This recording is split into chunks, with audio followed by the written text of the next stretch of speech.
sell them out. They couldn't handle the love. Because as we get into the later part of the story, we're going to see what the dream really did for them. We're not going to cover that right now. But what they couldn't handle was the love. And some of us may be going through some tough, difficult times with some people because they can't handle the fact that either there's a love that you're receiving and getting, or there's a call, there's an anointing, there is purpose on your life, and they are going out their way to try to stop it.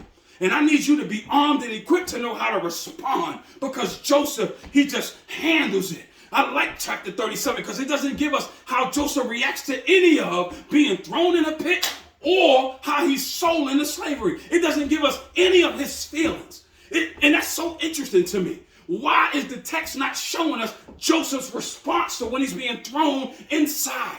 Even when he's lifted up, Joseph has no voice. Why? Oh, maybe some of us need to learn how to keep our mouth shut when we're going through these transitions, because all of these transitions, even though we're being dropped and left for dead, it's all a setup. Oh, maybe it's a setup. Because look what happens to Joseph, y'all. The pit didn't drown him. They pull him up out of the pit, and then they sell him into slavery. Look who they sold him to. They sold him to Potiphar, who is an official who's working for the Pharaoh. So they took him out of what they thought was going to kill him, only to realize that it didn't kill him, sold him into somebody who, oh my God, this is so good. I pray that y'all read this story. I pray that you read this story. In the natural, it's foul.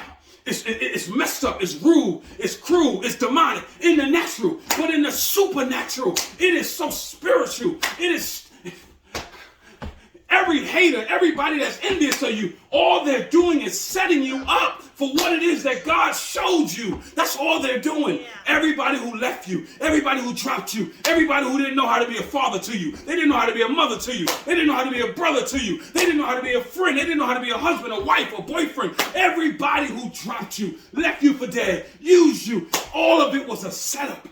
It was a setup. And that's why we don't have to feel no kind of way about any of this stuff right here. We don't have to take none of this stuff personal no more.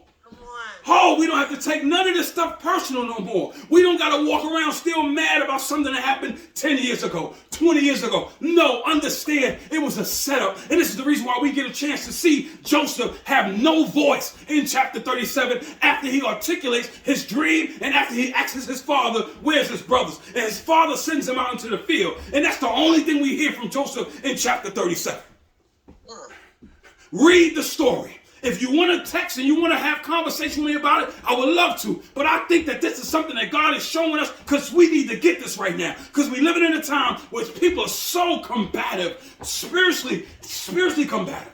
Always argue. We see the climate that we're in. It's so argumentative. It's so hostile. It's so aggressive. But Joseph being violated and treated in a way that he shouldn't have been treated because all he did was communicate a dream. He didn't be mean. He didn't disrespect them. He didn't shoot nobody. He didn't kill nobody. He didn't disrespect his father. All he had was a dream. So his hand didn't call for what he got, but he still got it and he endured it. But everything that they put him through, it was a setup.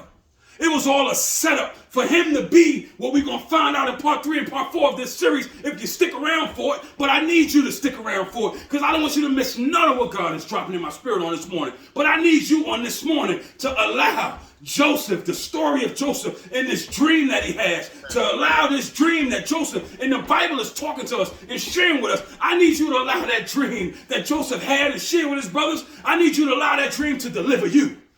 I need Joseph's dream to deliver you.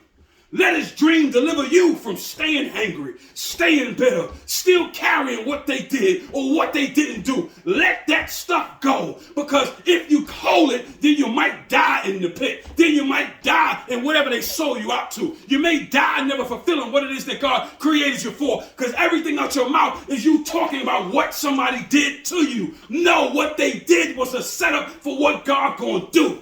I need you to get that on this morning. I need you to understand that this morning. Joseph's dream is delivering somebody on today. It's delivering you from having a clapback all the time. It's delivering you from having the last word all the time. It's delivering you from thinking that you're not worthy of God still loving you and positioning you and pulling you up out of what you've been in, whether you created it or whether somebody did something to you. You still are here to fulfill the kingdom's agenda, God's will. So Joseph is showing that us on this morning. Joseph is showing us that on this morning. Understand.